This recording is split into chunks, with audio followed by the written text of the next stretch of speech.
সাকিব মাশরাফি ভক্তদের জন্য আলোচনা রয়েছে। বাংলাদেশ ক্রিকেট বোর্ডের পরিবর্তন, বাংলাদেশ ক্রিকেট বোর্ড সভাপতি আমিনুল ইসলাম বুলবুল তিনি কতদিন আসলে ক্রিকেট বোর্ডের দায়িত্বে থাকবেন সেই সংক্রান্ত আলোচনা রয়েছে। 2027 বিশ্বকাপ এবং বাংলাদেশ ক্রিকেট বোর্ডের কর্মকাণ্ডে রাজনৈতিক দলমত যাই হোক না কেন, জাতীয় স্বার্থে মাশরাফি বিন মুর্তজাকে দেখা যেতে পারে সেরকম একটা সম্ভাবনা মনে হচ্ছে, উকি দিচ্ছে। সেই আলোচনাটা করব এবং সেটাই আজকের এই ডিসকাশনের মূল আলোচনা। আপনারা যারা বডিতে 72 ঘন্টা পর্যন্ত ময়েশ্চার ধরে রাখতে চান, লিলি হুইপচিয়া বডি ওয়াশ আপনাকে সেই নিশ্চয়তা দেবে। এই মুহূর্তে বসন্ত পড়েছে, একটা কেমন চিটচিটে ওয়েদার, সেই জায়গায় বাংলাদেশ ক্রিকেটের যে অবস্থাটা, বসন্তকালে আমাদের ত্বকের অবস্থা যেন সেরকমটা হয়ে যায়। সো এই জায়গায় ক্রিকেট বোর্ডে কি হবে, কে সমাধান দিবে সেটা এখন পর্যন্ত আমরা জানি না, বাট বডিতে ময়েশ্চার ধরে রাখার ক্ষেত্রে লিলি একটা আপনাকে ভরসা দিতে পারে। দেখুন, বাংলাদেশে নতুন সরকার গঠিত হবার অপেক্ষায় রয়েছে বাংলাদেশ ন্যাশনালিস্ট পার্টি। আপনারা সবাই জানেন বিএনপি, তারা বিশাল জয় লাভ করেছে, ল্যান্ডস্লাইড যে জয় পেয়েছে, এই জয়ের ফলে বাংলাদেশের রাজনৈতিক ভবিষ্যৎ নিয়ে যে অনিশ্চয়তা ছিল, যে দমবন্ধকর অবস্থা ছিল, টু বি ভেরি অনেস্ট, সব জায়গায় কেমন যেন একটা থমথমে অবস্থা। কেউ ক্লিয়ার ছিল না যে আসলে আমরা কোন পথে যাচ্ছি, কোন দিকে যাচ্ছি, কি হবে আগামীকাল, কি হবে এক মাস পরের বাংলাদেশটা কেমন হবে। সেই সবকিছুর উত্তর সবশেষ ত্রয়োদশ জাতীয় সংসদ নির্বাচন দিয়েছে। এবং সেই নির্বাচনের পর পলিটিক্যাল ডিসকাশন আমি করতে চাই না, বাট পলিটিক্স এর সাথে বাংলাদেশ স্পোর্টস খুব বেশিভাবে জড়িত।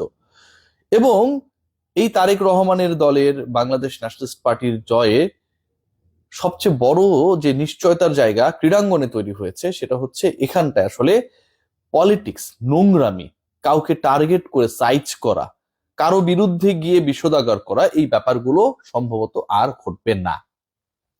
নীতি নির্ধারণী পর্যায় থেকে যদি বলি, একটা সময় আমিনুল হক অনেক বেশি বলেছিলেন যে সাকিব মাশরাফির ইস্যুগুলো আসলে আমরা, তারা কিংবদন্তি, সেটাকে যতটা নমনীয় ভাবে দেখে বাংলাদেশকে তাকে সার্ভিস বা তাদেরকে সার্ভিস দেওয়ার জন্য সুযোগ করে দেওয়া যায়, সেই ব্যাপারটা দেখা উচিত।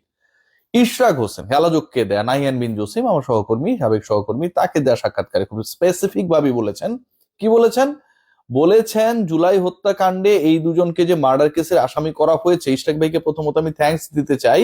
মাস্টারবি সাকিবকে নিয়ে যে কথাটা বলেছেন যে জুলাই হত্যাকাণ্ডে এই দুজনকে যে মার্ডার কেসের আসামি করা হয়েছে, তিনি এটা বিশ্বাস করেন না, করতেও চান না। সাকিব আর মাস্টারবি হত্যাকাণ্ডের নির্দেশ দেবে এবং সেভাবে আহ সাধারণ মানুষকে, যারা তাদের জন্য তালি বাজিয়েছে, মাঠে গিয়েছে, গর্জে উঠেছে, লাল সবুজকে সাপোর্ট করেছে, তারা রাজনীতি করার আগের থেকে তাদের ভক্ত, মারার এই ধরনের বক্তব্য বা আদেশ দিবেন, সেটা তিনি বিশ্বাস করেন না। এবং বাংলাদেশের যেই মানুষটা তাদের দেখতে পারে না, সাকিব মাশরাফিকে একদম অপছন্দ করে, সাকিব মাশরাফির কর্মকাণ্ড নিয়ে মানে তাদের ক্যারিয়ারের শুরু থেকে এখন পর্যন্ত অপছন্দ রয়েছে, সেই মানুষটাও বিশ্বাস করবে না সাকিব আর মাশরাফি জুলাই মাসে যে হত্যা হয়েছে, গণহত্যা হয়েছে, সেই সময় পুলিশকে, তাদের যারা আইন শৃঙ্খলা রক্ষাকারী বাহিনী হিসেবে আন্ডারেছেন, তাদেরকে এই ধরনের কোনো আদেশ দিতে পারেন। সাকিব আল হাসান মাশরাফি বিন মুর্তজা কোনোভাবেই জুলাই হত্যাকাণ্ড, মার্ডার কেস, যে ঘটনাগুলো ঘটেছে, যেসব মামলায়, কথিত মিথ্যা মামলায় তাদের ফাঁসানো হয়েছে, সেটা এই মুহূর্তে ক্ষমতাসীন দলের সংসদ সদস্য, বাংলাদেশের রাজনীতি স্পেসিফিক ভাবে বললে ঢাকার রাজনীতিতে খুবই গুরুত্বপূর্ণ মানুষ ইশরাক হোসেন নিজে বিশ্বাস করেন না। আমিনুল হকও কদিন আগে একই কথা বলেছে। বিএনপির অবস্থান আরো যদি ক্লিয়ার করি, মির্জা ফখরুল ইসলাম আলমগীরও বলেছিলেন যে সাকিব আল হাসানের খেলার ক্ষেত্রে তিনি রাজনীতি দেখতে চান না।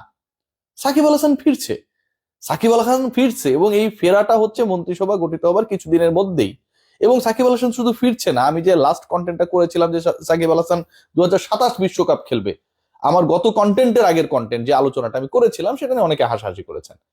এবং এরপরে ডেইলি সানে রিপোর্ট হয়েছে, অন্য যে পোর্টালগুলো সব জায়গায় রিপোর্ট হয়েছে, সাকিব আল হাসান 2027 বিশ্বকাপ খেলতে যায়। সো আমি যেটা বলেছিলাম জেনে বলেছি। হোয়াট অ্যাবাউট মাশরাফি বিন মুর্তজা? মাশরাফিরটা হচ্ছে সবচেয়ে বড় চমক।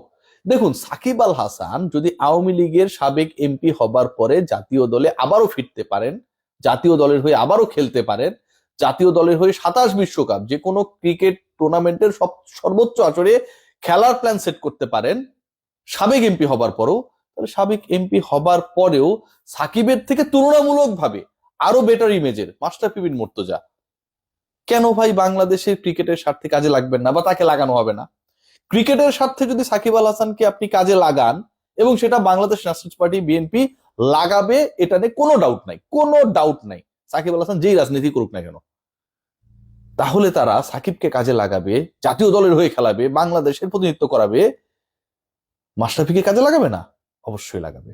মাশরাফিকে কেন্দ্র করে, সাকিবকে কেন্দ্র করে ইশরাক হোসেনের সবশেষ যে স্টেটমেন্ট, এটা খুব ইন্ডিকেট করে এবং এটা যে উপরের চিন্তা ভাবনার প্রতিফলন ঘটায় যে সাকিব মাশরাফি বাংলাদেশের কিংবদন্তি, একজন সিটিং এমপি, সাবেক গভর্নমেন্টের এমপি সম্পর্কে যখন এই কথা বলে ইশরাক হোসেন যে সাকিব মাশরাফি বাংলাদেশের কিংবদন্তি, তাদের উপর যে মামলাগুলো হয়েছে সেগুলো তিনি বিশ্বাস করতে চান এগুলো মিথ্যা মামলা এবং এই মামলাগুলো তাদের ফাঁসানোর জন্য করা হয়েছে। তার গাট ফিলিং তারা এই ধরনের কোনো কর্মকাণ্ডের সাথে, নির্দেশ দানের সাথে যুক্ত ছিলেন না। এর মানে এটা যে মাশরাফি বিন মুর্তজা সাকিব আল হাসানকেও যেমন বাংলাদেশ গভর্নমেন্ট বাংলাদেশের সাথে কাজে লাগাবে, তার ক্যালিবার কি ইউজ করবে, মাশরাফির ক্ষেত্রেও সেটা করবে। এখন মাশরাফির রোলটা কি হতে পারে? মাশরাফি ক্রিকেট বোর্ডে পরিচালক হয়ে আসবেন, ক্রিকেট বোর্ডের নেতৃত্বে আসবেন, নাকি অন্য কোনো ভূমিকায়, এটা আমরা এখনো জানি না। তবে মাশরাফি বিন মুর্তজাকে নন পলিটিক্যালি, সাকিব আল হাসানকে যেমন নন পলিটিক্যালি, সাকিব আল হাসান কিন্তু বাংলাদেশে আসছেন পলিটিক্স করার জন্য না, সাকিব আল হাসান বাংলাদেশে আসছেন বাংলাদেশের হয়ে খেলার জন্য। আর মাশরাফি বিন মুর্তজা এখনো বাংলাদেশে বসবাস করছেন। মাশরাফি বিন মুর্তজা এবং সাকিব আল হাসানকে নন পলিটিক্যালি বাংলাদেশের সরকার যেভাবে অন্য ক্রিকেটারদের, অন্য বড় সংগঠকদেরকে ট্রিট করে, ঠিক ওই ওয়েতে ট্রিট করতে চায়, নন পলিটিক্যালি। তারা কে ছিলেন, কি করেছেন, কার আন্ডারে তারা কাজ করেছেন, এগুলো এই মুহূর্তে খুব বেশি গুরুত্বপূর্ণ না, ইম্যাটেরিয়াল। গুরুত্বপূর্ণ হলো এই দুইজন বাংলাদেশের অ্যাসেট, একজন মাঠে খেলবেন আর একজন ডিসিশন মেকিং এ বড় ভূমিকা রাখবেন। সো এটা যদি প্ল্যান হয়, আমার কাছে মনে হয় এটা বাহবা পাওয়ার মতো, এবং আজকে সেই ব্যাপারটা মোটামুটি ক্লিয়ার হয়ে গেছে। ওভারঅল লং ডিসকাশন যদি শর্ট করি, তাহলে যেটা দাঁড়াচ্ছে, মাশরাফি বিন মুর্তজা এবং সাকিব আল হাসান বাংলাদেশের ক্রিকেটে আবার নতুন করে রেলেভেন্ট হতে যাচ্ছেন।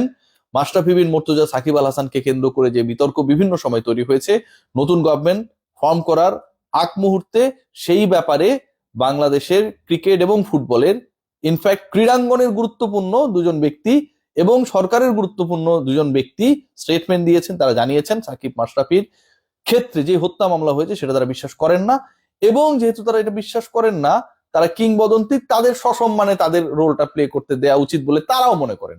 মির্জা ফখরুল ইসলাম আলমগীর বলেছেন সাকিব মাশরাফি ইস্যুতে, সাকিব ইস্যুতে পলিটিক্স তিনি করতে চান না, অত্যন্ত ভদ্র মানুষ, এবং তিনি যে কথাটা বলেছেন এই কথার সাথে বাংলাদেশের আপামর মানুষের 100%-এর মধ্যে 100% একমত। বাংলাদেশ ক্রিকেটে সাকিব মাশরাফির যে অবদান, তাদেরকে নিয়ে পলিটিক্স করা অন্য কোনো দলের মানায় না, একদমই মানায় না, এবং সেটা বিএনপি করছে না, যে কারণে সাকিব আল হাসান 27 বিশ্বকাপে চোখ রাখতে পেরেছে। অন্তর্বর্তীকালীন সরকারের সময় কিন্তু সাকিব আল হাসান এরকম স্টেটমেন্ট দেয় নাই। বিএনপি আসার পর সাকিব আল হাসান বলেছে, মানে কি? মানে হচ্ছে নন পলিটিক্যালি সাকিবকে বাংলাদেশ ন্যাশনাল পার্টি, বিএনপি জাতীয় স্বার্থে ব্যবহার করতে চায়, এবং একই সাথে মাশরাফি বিন মুর্তজাকে, সাকিবকে যদি আপনি কাজে লাগাতে পারেন, মাশরাফিকে কেন না, মাশরাফির ক্ষেত্রেও তারা একই পন্থা অবলম্বন করতে যাচ্ছে। এবং এটা যদি অ্যাপ্লিকেবল হয়, আমার কাছে মনে হয় যে এটা একটা দারুণ দৃষ্টান্ত হবে, বাংলাদেশ ক্রিকেট উপকৃত হবে। সবাই ভালো থাকবেন, টেক গ্রেট কেয়ার।